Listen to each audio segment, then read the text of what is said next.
Hello అండి, అందరికీ నమస్కారం. వెల్కమ్ టు మగువ చేతి రుచులు. మనం చాలా రకాలుగా బిర్యానీలు చేస్తున్నప్పటికీ పిల్లలు అన్ని రకాల బిర్యానీలు ఇష్టంగా తినరు. అయితే ఎవరైనా ఇష్టంగా తినేలా, ఎవరైనా ఈజీగా చేసుకునేలా, చాలా సింపుల్గా, చాలా టేస్టీగా, పర్ఫెక్ట్ మెజర్మెంట్తో కుక్కర్లో చికెన్ బిర్యానీని ఏ విధంగా చేసుకోవచ్చో ఇప్పుడు చూసేద్దాం. ముందుగా క్లీన్ చేసుకున్న అరకిలో చికెన్లో 1/2 టీ స్పూన్ పసుపు, 1 టీ స్పూన్ కారం, 1 టీ స్పూన్ ఉప్పు వేసి ఇవన్నీ చికెన్కి బాగా పట్టేలా మిక్స్ చేసుకొని మూత పెట్టి అరగంట మ్యారినేట్ చేసుకోవాలి. అలాగే అరకిలో బాస్మతి రైస్ని కూడా కడిగి అరగంట నానబెట్టుకోవాలి.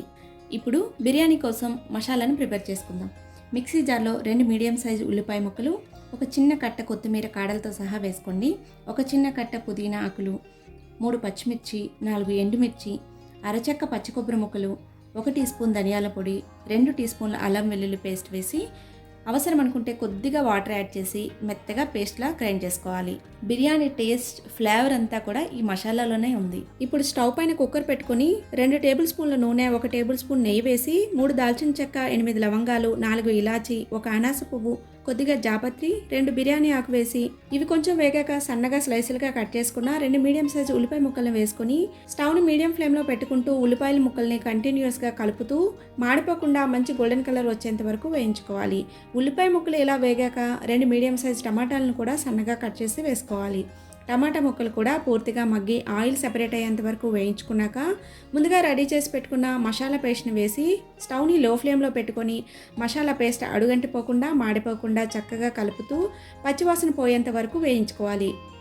మసాలా పేస్ట్ పచ్చివాసన పోయాక ఇందులో ముందుగా మ్యారినేట్ చేసి పెట్టుకున్న చికెన్ని కూడా వేసుకొని మీడియం ఫ్లేమ్లో చికెన్లో ఉండే వాటర్ అంతా పోయేంత వరకు చికెన్ని కలుపుతూ వేయించుకోవాలి. ఇలా 5 నిమిషాలు చికెన్ వేగిన తర్వాత 1 కప్పు బాస్మతి రైస్కి 1 కప్పు వాటర్ చొప్పున వేసుకోవాలి. మనం మామూలుగా విడిగా గిన్నెలో చేసుకుంటే 1 కప్పు రైస్కి 1.5 కప్పు వాటర్ని యాడ్ చేసుకుంటాం. అలాగే బాస్మతి రైస్ కాకుండా మనం మామూలు రైస్తో చేసుకుంటే కనుక 1 కప్పు రైస్కి 1.5 కప్పు వాటర్ యాడ్ చేసుకోండి. వాటర్ వేసుకున్నాక 1/2 కప్పు కొత్తిమీర, 1/2 కప్పు పుదీనా వేసుకొని కుక్కర్ మూత పెట్టి మీడియం ఫ్లేమ్లో 2 విజిల్స్ రానివ్వాలి. ఇప్పుడు విజిల్ అంతా పోయాక కుక్కర్ మూత తీసి నెక్స్ట్ ఇందులోకి రైస్ యాడ్ చేస్తాం కాబట్టి రైస్కి సరిపడా సాల్ట్ కూడా ముందుగానే యాడ్ చేసుకోండి. రైస్ వేసుకున్నాక ఎక్కువగా కలపటం వలన రైస్ విరిగిపోయే ఛాన్స్ ఉంది కాబట్టి ముందుగానే మనం ఇందులో సాల్ట్ యాడ్ చేద్దాం. సాల్ట్ వేసుకున్నాక ఒకసారి మిక్స్ చేసి ఇప్పుడు ముందుగా నానబెట్టుకున్న రైస్ని మాత్రమే ఇందులోకి యాడ్ చేసి ఒకసారి రైస్ విరిగిపోకుండా జాగ్రత్తగా కలిపి 1/2 టీ స్పూన్ నెయ్యిని కూడా పైన ఇలా వేసుకొని కుక్కర్ మూత పెట్టి హై ఫ్లేమ్లో 2 విజిల్స్ రానివ్వాలి. చూసారు కదా, బిర్యానీ చాలా చక్కగా రెడీ అయింది. ఈ బిర్యానీ మీరు వండుతున్నప్పుడే స్మెల్ చాలా చక్కగా వస్తుంది. కుక్కర్లో చేసుకునే బిర్యానీని వెంటనే కదపకండి.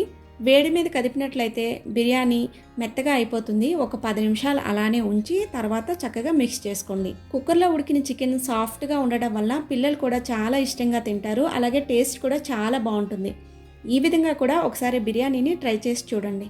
మరి ఈ వీడియో మీకు నచ్చితే లైక్, షేర్, కామెంట్ చేయండి. అలాగే మన ఛానల్ని ఫస్ట్ టైం చూస్తున్నట్లయితే సబ్స్క్రైబ్ చేసుకొని నోటిఫికేషన్ కోసం పక్కనే ఉన్న బెల్ ఐకాన్ని కూడా క్లిక్ చేయండి. Thanks for watching. Take care.